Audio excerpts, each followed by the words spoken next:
ನಮಸ್ಕಾರ ಸ್ನೇಹಿತರೆ. ಒಂದು ಮನೆ, ಕೆಲವು ಅಪರಿಚಿತ ವ್ಯಕ್ತಿಗಳು ಮತ್ತು ಲಕ್ಷಾಂತರ ಜನರ ಕಣ್ಣುಗಳು. ಇದು ಕೇವಲ ರಿಯಾಲಿಟಿ ಶೋ ಅಲ್ಲ, ಇದು ಸಹನೆ, ತಾಳ್ಮೆ, ತಂತ್ರ ಮತ್ತು ಭಾವನೆಗಳ ಪರೀಕ್ಷೆ. ಹೌದು ಸ್ನೇಹಿತರೆ, ನಾವು ಮಾತನಾಡ್ತಿರೋದು ಕನ್ನಡ ಬಿಗ್ ಬಾಸ್ ಬಗ್ಗೆ. ಬಿಗ್ ಬಾಸ್ ಮನೆಗೆ ಒಳಗೆ ಹೋಗ್ತಿದ್ದಂತೆಯೇ ಪ್ರತಿ ಸ್ಪರ್ಧಿಯ ಜೀವನವೇ ಬದಲಾಗುತ್ತೆ. ಹೊರಗಿನ ಪ್ರಪಂಚದಿಂದ ಸಂಪೂರ್ಣವಾಗಿ ದೂರ, ಮೊಬೈಲ್ ಇಲ್ಲ, ಸೋಷಿಯಲ್ ಮೀಡಿಯಾ ಇಲ್ಲ.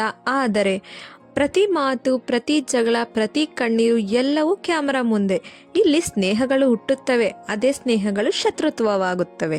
ಇಲ್ಲಿ ಪ್ರೀತಿ ಮೂಡುತ್ತೆ, ಅದೇ ಪ್ರೀತಿ ನೋವಾಗುತ್ತೆ. ಪ್ರತಿ ವಾರ ಒಬ್ಬ ಸ್ಪರ್ಧಿ ಹೊರ ಹೋಗ್ತಾನೆ, ಆದರೆ ಪ್ರತಿಯೊಬ್ಬರು ಗೆಲ್ಲುವ ಕನಸು ಮಾತ್ರ ಮನಸ್ಸಲ್ಲೇ ಇಟ್ಕೊಂಡೇ ಇರ್ತಾರೆ. ಬಿಗ್ ಬಾಸ್ ಕೊಡುವ ಟಾಸ್ಕ್ಗಳು ಸ್ಪರ್ಧಿಗಳ ನಿಜವಾದ ಮುಖವನ್ನು ಹೊರತರುತ್ತವೆ. ಯಾರು ನಿಜ, ಯಾರು ನಟನೆ ಅಂಥದ್ದು ಅಲ್ಲೇ ಗೊತ್ತಾಗುತ್ತೆ.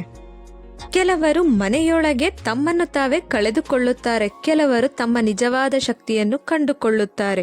ಕಣ್ಣೀರು, ನಗು, ಕೋಪ ಎಲ್ಲವೂ ಒಂದೇ ಮನೆಯೊಳಗೆ. ಅದೇ ಕಾರಣಕ್ಕೆ ಬಿಗ್ ಬಾಸ್ ಕೇವಲ ಒಂದು ಶೋ ಅಲ್ಲ, ಅದು ಒಂದು ಭಾವನೆ.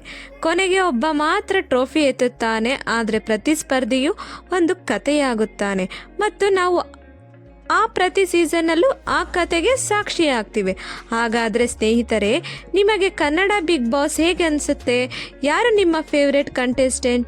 ಯಾರು ಗೆಲ್ಲಬೇಕು ಅಂತ ನೀವು ಬಯಸ್ತೀರಾ? ಕಮೆಂಟ್ನಲ್ಲಿ ಹೇಳಿ. ವಿಡಿಯೋ ಇಷ್ಟ ಆದರೆ ಲೈಕ್ ಮಾಡಿ, ಚಾನಲ್ನ ಸಬ್ಸ್ಕ್ರೈಬ್ ಮಾಡಿ ಮತ್ತು ಶೇರ್ ಮಾಡೋದನ್ನು ಮರಿಬೇಡಿ. ಮತ್ತೊಂದು ಇಂಟ್ರೆಸ್ಟಿಂಗ್ ಕಥೆಯೊಂದಿಗೆ ಮತ್ತೆ ಭೇಟಿಯಾಗ